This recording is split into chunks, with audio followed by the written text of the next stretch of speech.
नमस्कार, आप देख रहे हैं एचएनएन न्यूज, जुनून सच दिखाने का। मैं हूं आपके साथ उन्नति भटनागर। बुलेटिन की शुरुआत बड़ी खबर के साथ, जहां दो भारतीय जहाजों पर सरकार का बड़ा बयान। जहां हार्मोज की खाड़ी से निकले दोनों भारतीय शिप 16 से 17 मार्च तक भारत पहुंच जाएंगे। दोनों शिप, शिपिंग मंत्रालय के स्पेशल सेक्रेटरी ने ये जानकारी दी है।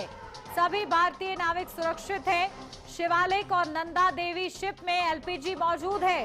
दोनों जहाजों में करीब 92,700 मीट्रिक टन एलपीजी 2 दिनों में मुंद्रा और कांडला बंदरगाह पहुंचेंगे।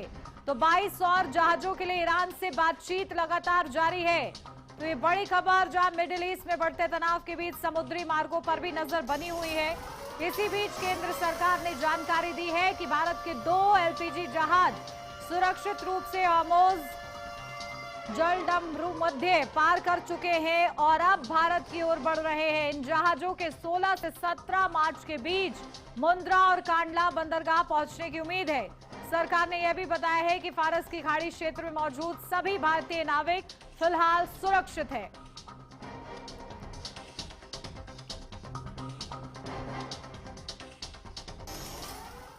रुक करेंगे एक और बड़ी खबर का। ईरान को लेकर राष्ट्रपति डोनाल्ड ट्रंप का बड़ा दावा। ईरान समझौता करना चाहता है, वह जंग में कमजोर पड़ रहा है। ईरान के समझौते को मैं स्वीकार नहीं करूंगा।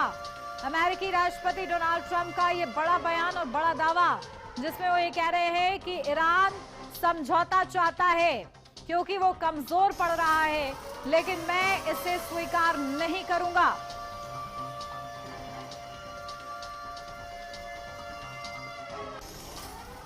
और आखिर क्या स्थिति बनी हुई है, चलिए जानते हैं। बेहद ही खास मेहमान हमारे साथ जुड़ गए हैं। हमारे साथ रिटायर्ड कैप्टन एबी सिंह, रक्षा विशेषज्ञ हैं, वो हमारे साथ जुड़ गए हैं। कैप्टन एबी सिंह जी, बहुत स्वागत आपका। हमारे साथ संदीप मिश्रा, फॉरेन एक्सपर्ट हैं, वो हमारे साथ जुड़ गए हैं। संदीप जी, आपका भी बहुत स्वागत है। शुरुआत कैप्टन एबी सिंह जी आपके साथ, क्योंकि देखिए मिडिल ईस्ट में जो तनाव बना हुआ है, उस बीच अमेरिकी राष्ट्रपति का ये दावा क्या इशारा कर रहा है कि वो कह रहे हैं कि ईरान कमजोर पड़ रहा है और ये कह रहा है कि समझौता कर लीजिए, लेकिन वो समझौता नहीं करना चाहते। जी देखिए, चूंकि ईरान ने वो 3 बातें कही थी कि अगर इन 3 चीजों का ध्यान दिया जाए तो हम इस पर जो है मतलब कुछ समझौते की बात हो सकती है। शायद इसी चीज को ध्यान में रखते हुए या इसी वजह से अमेरिका या ट्रंप ये बात कह रहे हैं। और दूसरी चीज ये भी है कि देखिए, अब ईरान का जहां तक सवाल है, ईरान के पास मिसाइलों और ड्रोन के साथ हमले करने के अलावा कोई दूसरा विकल्प नहीं है। एक स्ट्रेट ऑफ हॉर्मुज पर नियंत्रण रखना और वहां से इस आयात को या आयात निर्यात को जो है पास ना होने देना, इस जी, विकल्प के साथ वो जो चीजें आगे लेके चल रहा है, तो उसमें अमेरिका का ये कहना कि वो समझौता चाहता है, हो सकता है यदि समझौता चाहता है तो समझौते के लिए रास्ते खोलने चाहिए, हमारा ये मानना है। अब देखते हैं आगे और ट्रंप क्या करें। जी बिल्कुल। संदीप मिश्रा जी, आपके पास आ रही हूं। क्या वाकई इसको दम लग रहा है कि ईरान समझौता करना चाहता है, कि क्योंकि जिस तरीके से ईरान फायरी मोड में है और लगातार अन्य खाड़ी देशों पर भी वो टारगेट कर रहा है, इस बीच वो समझौता करना चाह रहा होगा, जैसा दावा अमेरिकी राष्ट्रपति कर रहे हैं? पहली बात उन्नति जी, मैं कहूँ कि जब ये घटनाएं हो रही हैं मिडिल ईस्ट में, खाड़ी के देशों में, और सारी चीजें ऊहापोह की स्थिति बनी हुई है, आर्थिक कहते हैं ऊर्जा सुरक्षा को लेकर के बाकी देश भी चिंतित हैं।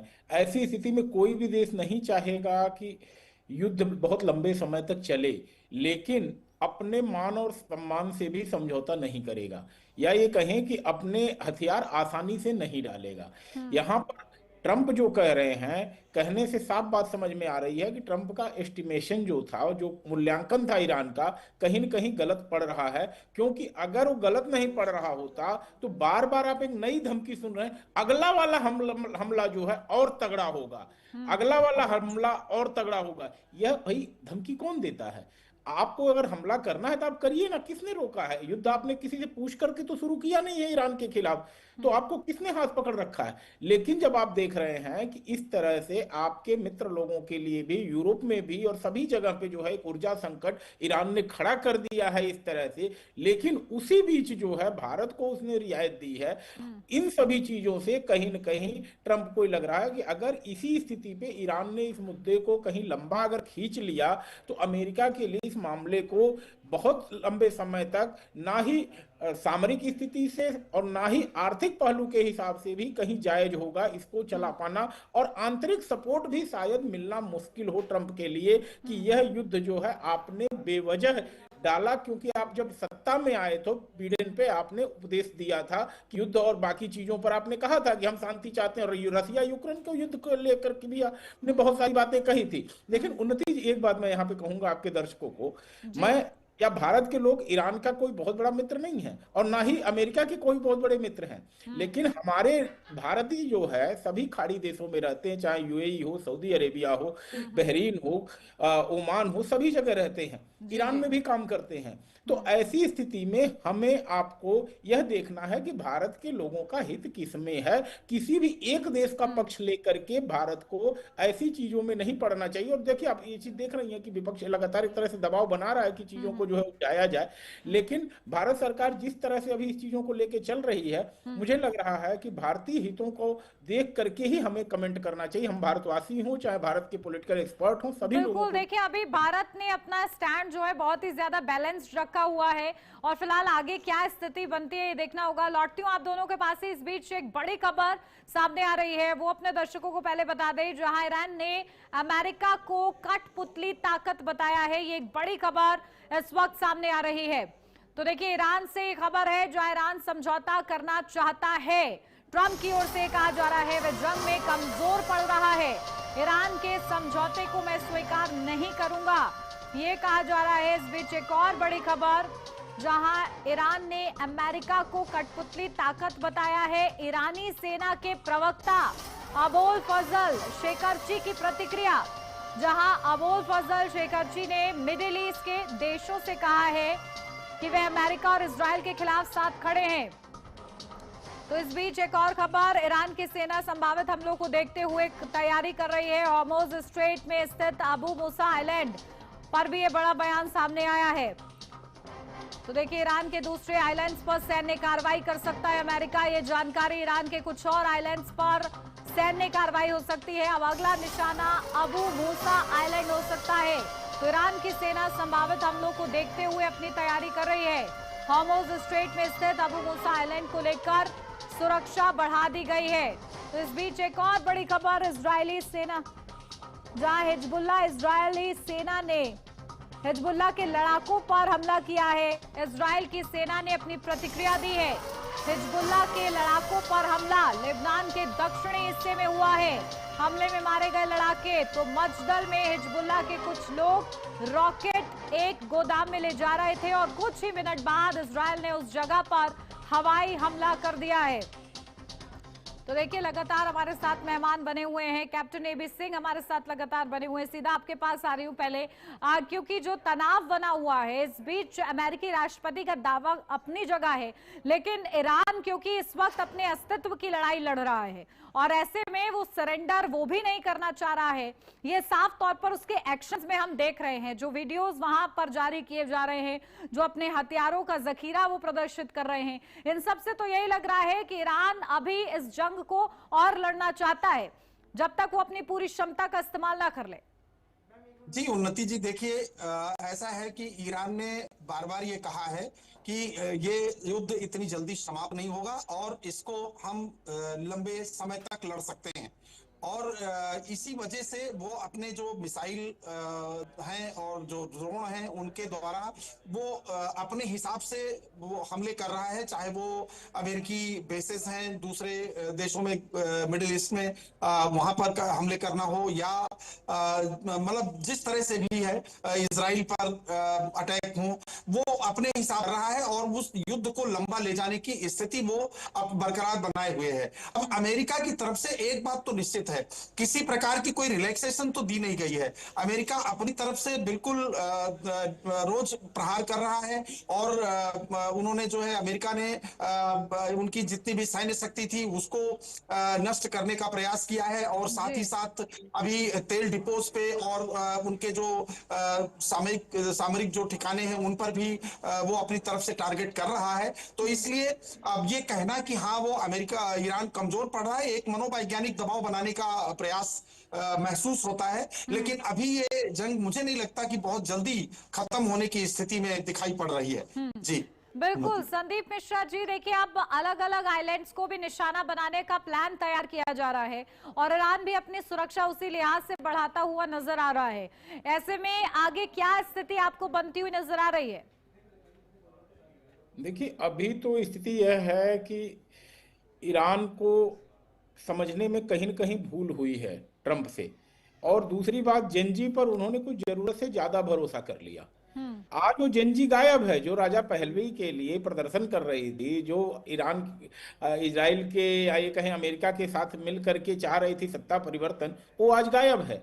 असली मैदान में लड़ाके हैं और इसीलिए कहा जाता है ऐसे राज्य जहां पर मीडिया ओकल नहीं होती है या मीडिया को बहुत ज्यादा फ्रीडम नहीं होती है, वहां की बातों को जान पाना, समझ पाना पश्चिम की मीडिया के लिए या ये कहें बाकी देशों के लिए बड़ा मुश्किल होता है। और ईरान को इसी का बेनिफिट मिल रहा है कि ईरान की क्या तैयारी थी, ईरान ने कैसे आगे अपने आप को सुरक्षित करके रखा हुआ, इसकी किसी को कोई भनक या जानकारी नहीं थी।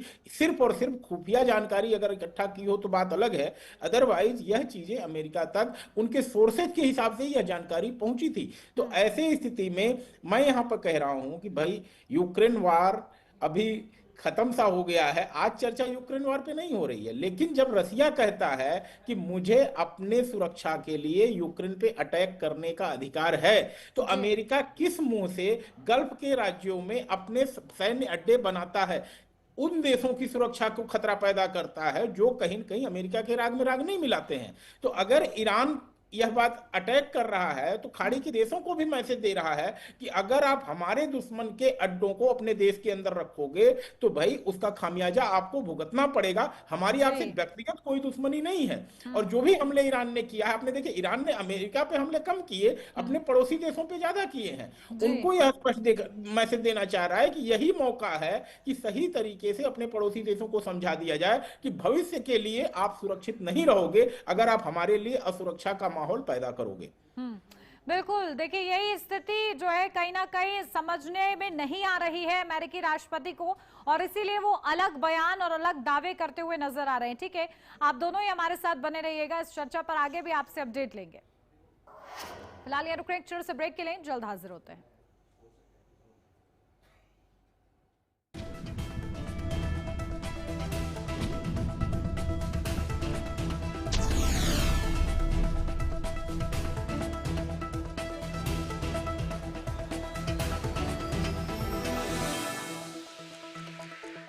आइसक्रीम खाओगी? जंगल में आइसक्रीम मिलती है। समर कूल रेफ्रिजरेटर, आप अपनी ड्यूटी निभाओ, ये अपनी ड्यूटी निभाएगा। समर कूल, लाइफ बनाए वंडरफुल। गोल्डी छोले मसाले, जहाँ जाए रिश्ते बनाए। गोल्डी लाए हैं फ्रेश लॉक टेक्नोलॉजी जो रखे मसालों को हर समय फ्रेश। फर्श की टाइल्स को चेंज करो, बड़ी स्लिपरी हैं। थर्मोकूल वॉशिंग मशीन। थर्मोकूल, इंडिया का नया अंदाज। गैस, कब्ज, तेजाब, मंद अग्नि या अपच, कोई भी पेट की बीमारी यानी कि पाचन तंत्र की समस्या, हम लोगों ने क्लिनिकल रिसर्च के बाद पेट यकृत प्लिया शुद्धि किट का निर्माण किया है, जिसको डिटॉक्स किट भी बोलते हैं, जो ऑनलाइन व आपके पास के मेडिकल स्टोर पर उपलब्ध है। लगता है आजकल पंजाब सरकार का नशा मुक्ति अभियान जोर शोर से चल रहा है। नशा बेचने वाले अब दिखते नहीं, हर जगह कैमरे जो लगे हुए। कैमरे? वो देखो कैमरा, चलो तुम्हें दिखाता हूँ। वो देखो कैमरा, वो भी है कैमरा। एक ये रहा कैमरा, ये भी है कैमरा। ओ भाई कैमरे कहाँ हैं? ये तो सब लोग हैं। वही लोग जिनकी आंखें सरकार के कैमरे हैं, जो सब पर नजर रखती हैं। बढ़िया है, सरकार के साथ पिंडा के पहरेदारों की नशे के विरुद्ध जंग जारी है। और अब जुड़ने की तेरी बारी है। नशे के खिलाफ मान साहब के साथ है पूरा पंजाब। आप भी जुड़ने के लिए कॉल करें, क्योंकि मान साहब का है ये खुला ऐलान, अब पूरा पंजाब करेगा युद्ध नशे के विरुद्ध।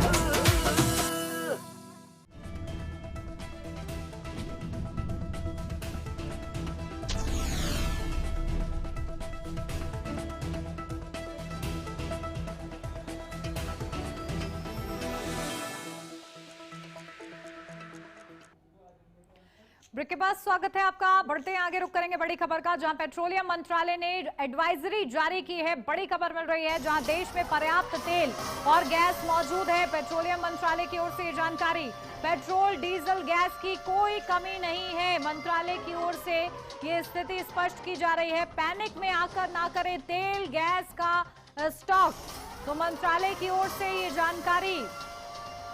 तो इस बीच रुक करेंगे एक और बड़ी खबर का, जहां एयर इंडिया इंडिगो के बाद अकासा की टिकटें भी महंगी हुई हैं। अकासा एयरलाइंस भी लगाएगी फ्यूल चार्ज, जहां फ्यूल महंगा होने की वजह से एयरलाइंस लगाएंगी फ्यूल चार्ज। 15 मार्च से टिकट बुकिंग पर अतिरिक्त फ्यूल चार्ज करेंगी वसूल। तो नया चार्ज डोमेस्टिक और इंटरनेशनल दोनों उड़ानों पर लगेगा। तो इस पर लगातार हमारे साथ खास मेहमान बने हुए हैं, स्थिति समझने का प्रयास। उन्हीं से आपके पास आ रही हूँ। संदीप मिश्रा जी, फॉरेन एक्सपर्ट, हमारे साथ जुड़े हुए हैं। संदीप जी, क्योंकि जिस तरीके से जहां पर हम लोग देख रहे हैं कि टिकट प्राइस रेज हो रहा है क्योंकि फ्यूल महंगा हो रहा है, लेकिन इस बीच मंत्रालय ये भी जानकारी दे रहा है कि कमी हमारे पास नहीं हुई है, ना ही गैस की ना ही तेल की। लेकिन अभी जो हम हालात देश भर में देख रहे हैं, जमाखोरी और कालाबाजारी के मामले सामने आने लग गए। कितनी ज्यादा चुनौतीपूर्ण ये सरकारों के लिए? देखिए, पैनिक बुकिंग के चलते जो है, खास करके उन लोगों में जो कि गैस के चैनलाइज सब्सक्राइबर नहीं हैं। चैनलाइज सब्सक्राइबर जब मैं बात कर रहा हूं, तो ऐसे लोग जो कि 4 किलो 3 किलो 2 किलो गैस अपने छोटे सिलेंडर में, खास करके जो लेबर क्लास है वह भरवाता है, और वह गैस कहाँ से पाता है? जो इंडस्ट्रियल गैस होती है, अब जो औद्योगिक गैस होती है कमर्शियल यूज के लिए, 19 किलो वाला सिलेंडर, जिसके लिए आपको किसी तरह से बुकिंग वगैरह की आवश्यकता नहीं होती, उससे भरा जाता है। तो उसकी डिमांड अचानक से बढ़ाने से लोगों के अंदर एक पैनिक क्रिएट हुआ कि तेल और गैस की कहीं कहीं किल्लत हो रही है। जबकि आप जान रहे हैं, आपने जहां कहीं भी पीएनजी की सप्लाई चल रही है, कि कहीं भी पूरे देश में 1 सेकंड के लिए भी पाइप्ड नेचुरल गैस की सप्लाई बंद नहीं हुई है। कहीं से भी ऐसी रिपोर्ट नहीं आई है। तो निश्चित ही 20-22 दिन का गैस का रिजर्व भारत के अंदर रहता है। और मैं आपको एक बात और भी कह दूं, 20-22 दिन से ज्यादा का गैस का रिजर्व रखा भी नहीं जा सकता है, क्योंकि गैस जो है अपने आप ही क्षरण होता है। और अगर हम 3 महीने 4 महीने के लिए गैस रखेंगे, तो 2 महीने के अंदर वो घटकर अपने आप आधी हो जाएगी। तो ऐसी स्थिति में देश में हमेशा 3 हफ्ते से ज्यादा का गैस रखा ही नहीं जा सकता है, एलपीजी का स्टोर जो है। तो भारत सरकार जब स्पष्ट कर रही है, साथ में पैनिक बुकिंग से लोगों को बचना चाहिए, खासकर जिनके यहाँ पीएनजी की सप्लाई है और गैस सिलेंडर भी घर में पड़े हुए हैं, तो उनको बुकिंग से परहेज करना चाहिए। भाई, जब भारत सरकार आपसे कह रही है तो आप उन पर भरोसा करिए। अगर आपने 1 सिलेंडर भरा लिया तो ठीक है, लेकिन 3-4 सिलेंडर भराने के लिए अगर आप लाइन में लग रहे हैं ये सोच करके कि कल को गैस खत्म हो जाएगी तो क्या होगा, इस पैनिक का कोई इलाज नहीं है।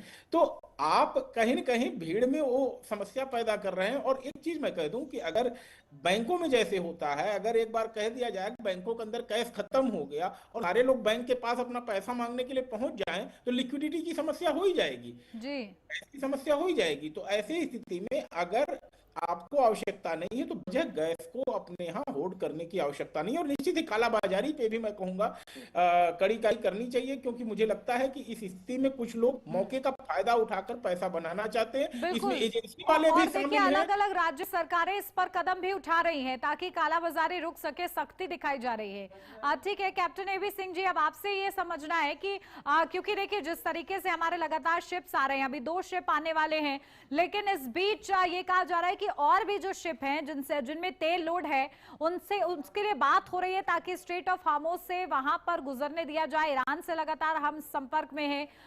ईरान फिलहाल भारत के साथ ऐसा नहीं करेगा कि वो रोक दे। क्या फिलहाल स्थिति इसको लेकर रहने वाली आगे? जी उन्नति जी, देखिए हमारे देश का जो स्टैंड रहा है वो आज हमें बहुत अच्छे परिणाम दे रहा है और उम्मीद है कि वो ऐसे परिणाम देता रहेगा। हमारा स्टैंड बहुत न्यूट्रल रहा है और साथ में ये रहा है कि बातचीत से मसलों को हल करना चाहिए, टेबल पे आके जो है डायलॉग से हमें चीजों को मतलब ठीक करना चाहिए।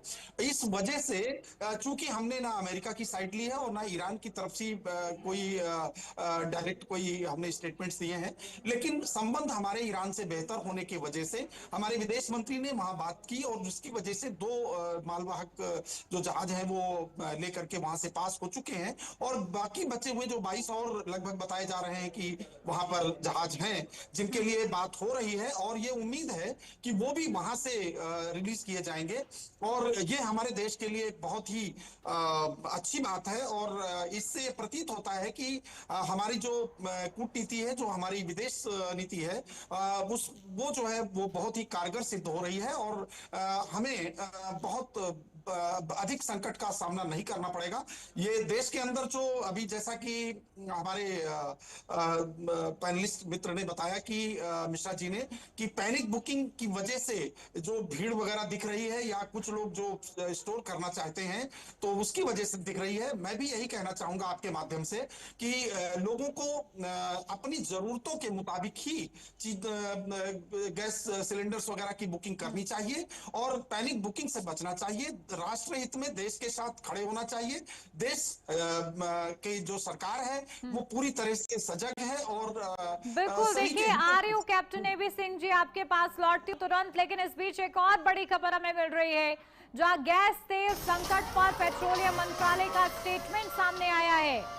देखिए बड़ी खबर जहां स्टेटमेंट में कहा गया है देश में पर्याप्त तेल और गैस है, पैनिक में खरीदारी से बचें। पेट्रोलियम मंत्रालय की ओर से बार बार ये कहा जा रहा है पैनिक की वजह से गैस की बुकिंग जारी, तो समय से पहले सिलेंडर बुक ना करें। एलपीजी से पीएनजी पर जोर दें लोग, ये मंत्रालय की ओर से आग्रह। तो कालाबाजारी के खिलाफ एक्शन जारी है, ये भी मंत्रालय की ओर से जानकारी दी गई है।